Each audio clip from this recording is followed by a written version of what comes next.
Sa pagbabalik ng mga bagong sangre, tiyak na magiging layunin nila ang puksain si Gargan at ang pinagmumula ng kanyang kapangyarihan.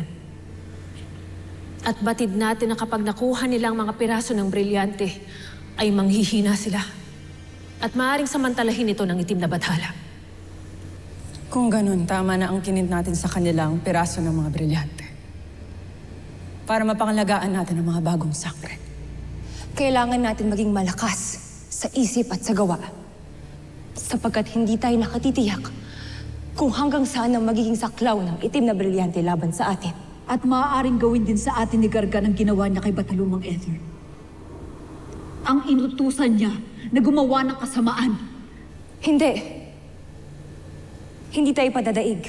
Gagawin natin ang lahat upang puksain ang itim na kapangyarihan.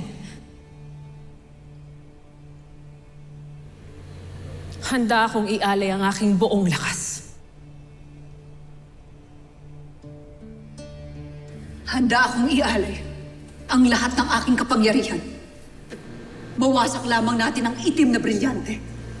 Tama. Lakas at kapangyarihan. Pero hindi lamang ito ang kailangan natin ialay sa labanang ito.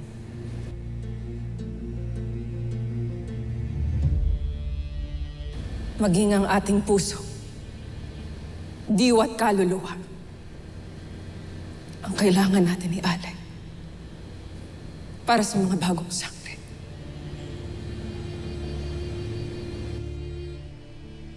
Ito ang magiging pamana natin sa kanila at sa buong Encantadia.